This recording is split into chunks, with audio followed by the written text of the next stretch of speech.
It was an ordinary day in Ponytown. 3 fools, 2 biological, 1 non-biological siblings would hang out day and by day by day by day. One of them would grow a shadow, one of them would become very bright, and the third one, her fate was just beginning. Rosie Jo was an ordinary pony. She loved hanging out with almost every pony, but she mostly loved hanging out with her 2 siblings, her sister Sydney and her brother Billy Joe. They loved hanging out. They would hang out so often that it was almost like they were connected in some way. Eventually, things changed. Now, going back on what I said earlier, these 3 were not biological. One was the actual daughter, while the other 2 were adopted. These adopted children, Bill and Rosie, became very smart, just like their parents.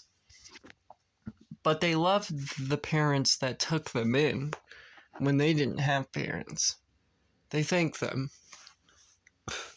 But their sister Sydney, was not too happy. Sister Sydney was very happy when there was no siblings around. And now that there was siblings, there was no one able to pay attention to her. So a shadow casted upon her, not intentionally, causing her to weep and sore.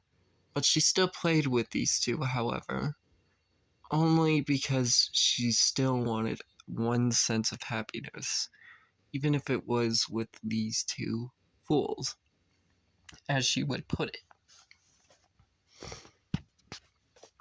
As for Billy, he, just kind of builds a lot of machines. He loves building a lot. He builds machines from machines to inventions to just playing music. It's on his cutie mark. He loves playing music. It's weird how he loves music more than machinery, yet it seems like he's working on machinery more than the music. It's weird. But Rosie was far most interesting of them all. She, unlike the others, could not speak. At least, she was kind of afraid of speaking because of her accent. She sounded as if she was from Brooklyn. Or Jersey. One of the 2. But around this area of Ponytown, it's strange to have that voice. And she's a very shy pony, so she doesn't speak that often. And when she does, she tries to hide it on someone else. Now, going back on this particular day is the last day Rosie would have foot on this universe.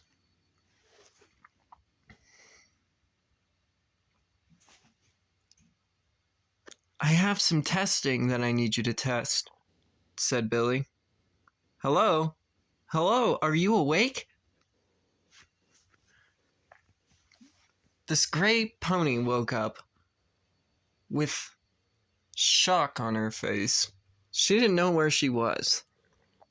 It was almost as if she just got there, or as if she just woke up.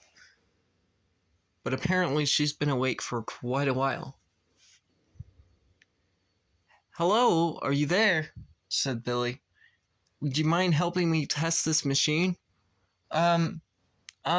Sure, said the gray pony.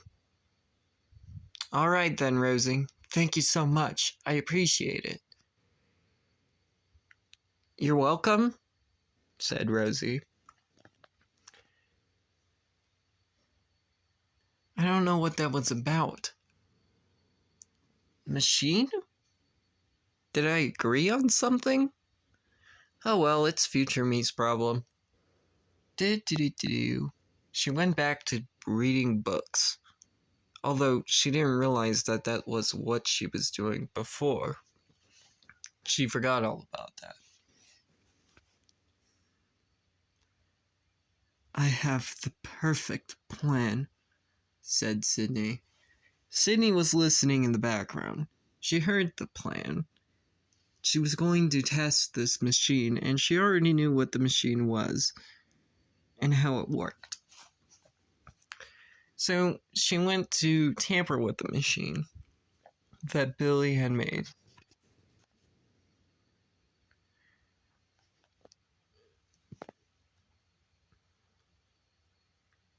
Now that that machine is tampered with, I have to wait for them to actually use it. Maybe she'll use it sooner or later. "All right," said Rosie. "I'm ready to use it, Billy. Just say the word." "Okay, we'll do it now," said Billy. Rosie ran down the hallway, running to the room where they were going to test this quote-unquote machinery.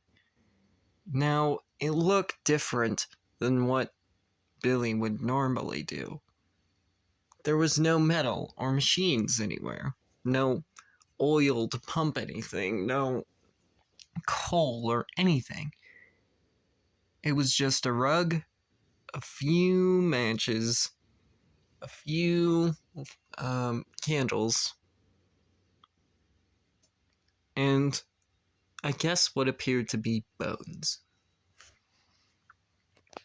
Rosie didn't mind it, though. She was very quiet, but she didn't seem to care too much about the look of the room. Sydney came in with the book. "Here you go, Billy. Just for you. Totally the right book." Thanks, Sydney? "All right, let's test this," said Sydney. Or, more that she laughed.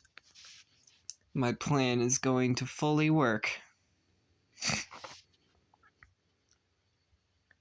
They turn on the machine, and something terribly goes wrong. "This was supposed to capture the magic from it. It's not working." The magic, however, was working. It was just transferring itself to Rosie. Her hair turned purple and green. Her skin started to burn up. Her eyes were turning green. Her ears were growing. And she was burning. She was in so much pain. She was screaming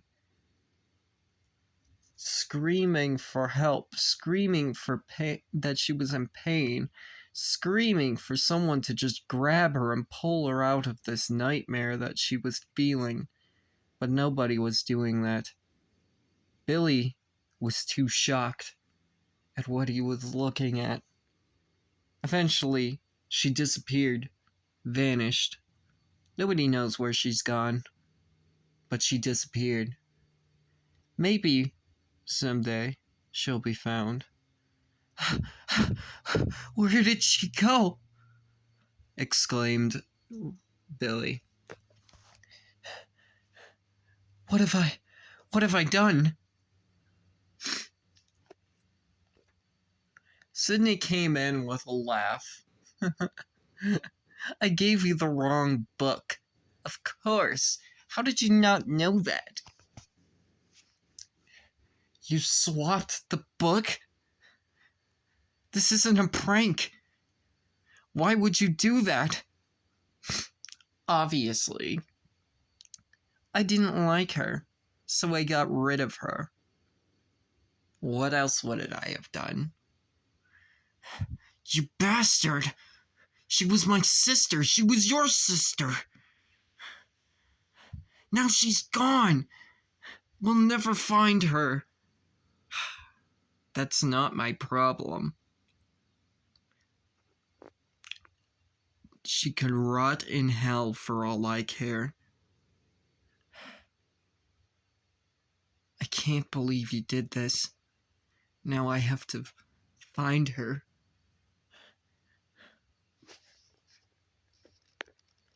What do you think Mom's going to say? I don't care what Mom's going to say, said Sydney. I'm just glad that Rosie's gone. Maybe Mom will kick me out. Or maybe she won't. That's Rosie's problem now. This is all my fault. How could I ever trust you? Said the gray pony very loudly. Meanwhile, with Rosie. Where am I? The pony looked around. It seemed to be grassy, but there was more ponies around.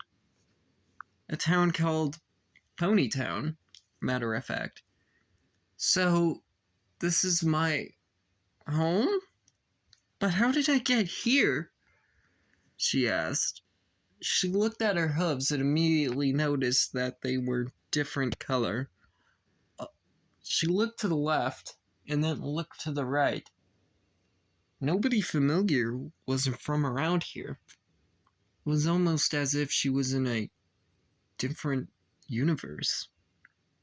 Or at least a different timeline. Something where at least ponies were just different. I don't know how I got here, but I have a bad feeling something bad is going to happen.